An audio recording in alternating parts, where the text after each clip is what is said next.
We also have with us. So we are listening to the governor's news conference along with a lot of officials. Cody Kinsley with our health department just speaking there, giving a positive update about hospitals. But I think what really is underscored here is that the need right now seems to be very fundamental. Getting water to people, getting plumbing turned back on, getting the electricity back on, and clearing roads so that first responders can get in and people who are stranded can get out. Over 300 roads closed, according to DOT officials there in that news conference, all because of rock slides, mudslides, etc. Part of eastbound 40 also closed. So yes, a big part of the response is getting those roads reopened. But great to hear that all 22 acute healthcare facilities have got their power restored. That's a biggie.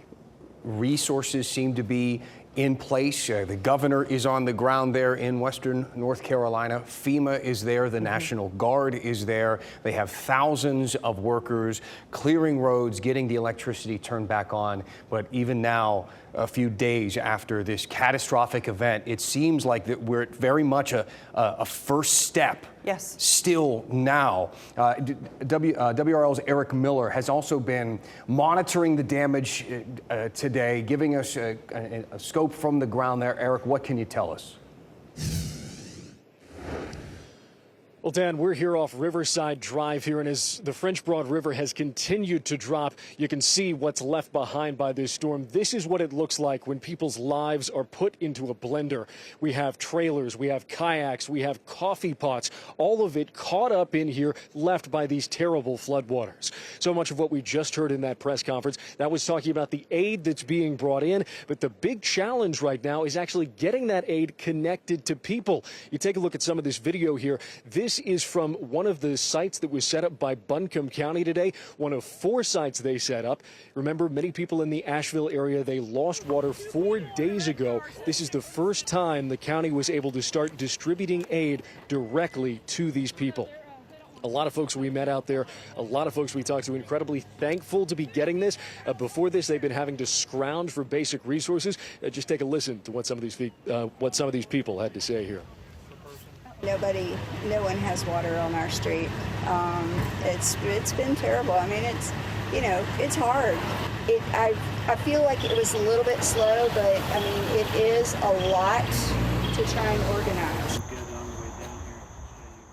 Now, there are so many folks who either didn't or couldn't access those 4 sites. So much of the food and water that the county was giving away, hundreds and hundreds of bottles and MREs, it was gone literally within the first hour. The county says they're going to be working on more distribution sites in the future and are also working on a mobile system to try to bring this food and water to people who need it, but who cannot get to a site for whatever reason. That might be because their car was swept away or they can't get gas. That's still a major issue as well. Other folks, elderly, disabled, homebound, that's still a major issue here as well.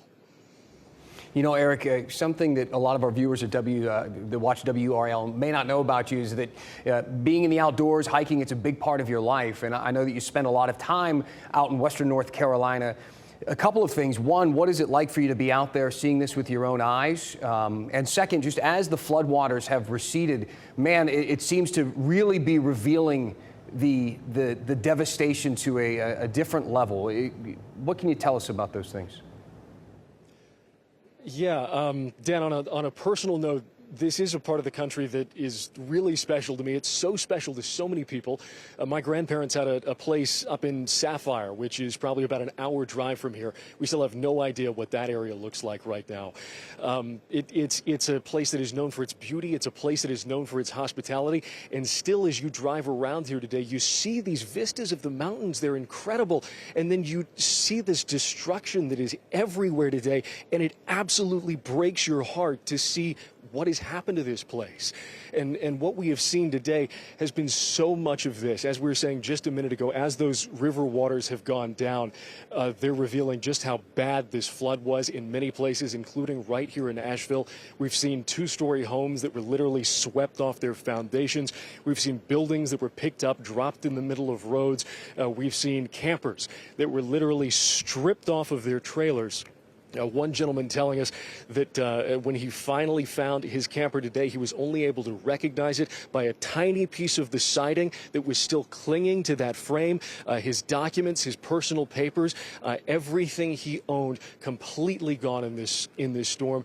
And as we know from our coverage this week, that man is not alone here in western North Carolina. Not by a long shot. Eric in Asheville. We'll keep checking in with you, Eric. Thank you. I sure hope his grandparents' property is going to be okay. Eric, thank you.